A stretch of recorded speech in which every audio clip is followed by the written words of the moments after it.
আজ থেকে হাজার হাজার বছর পূর্বে বনি ইসরায়েলের যুগে একটা লোক ছিল, সে নিজের প্রতি খুব অন্যায় করেছিল। ফাওসাবানি হে, মরার সময় সে তার ছেলেদেরকে উপদেশ দিয়ে বলেছিল, শোনো এই যে মাতা, যখন তোমাদের পিতা মারা যাবে ফাহারেকু, ওকে আগুন দিয়ে জ্বালিয়ে দিও। ফাজর নিসফাউল বাররে ও নিসফাউল বাহরে, অর্ধেক চাই পানিতে ফেলে দিও, অর্ধেক চাই মাটিতে ফেলে দিও। কেন?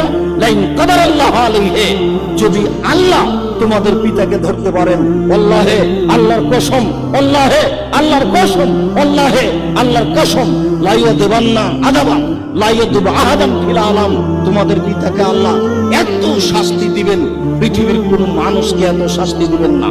শুনে রেখো আমার ছেলেরা, যদি আল্লাহ তোমাদের বাপকে ধরতে পারেন, তাহলে তোমাদের পিতাকে এত শাস্তি দিবেন, পৃথিবীর কোন মানুষকে আল্লাহ এত শাস্তি দেননি।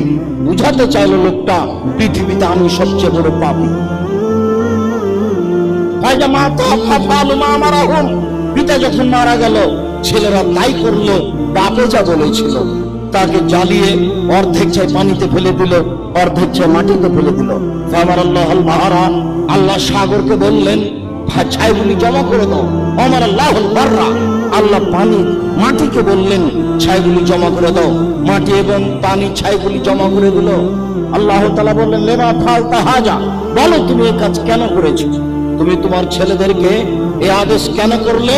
তখন লোকটি উত্তরে বলছে, মিন খাশিয়াতিকা, তোমার ভয়ে করেছি, আল্লাহ ভীতি। শেষ বাক্যটাই হচ্ছে মূল কথা। কেন করেছ? তো বললো যে তোমার ভয়ে করেছি।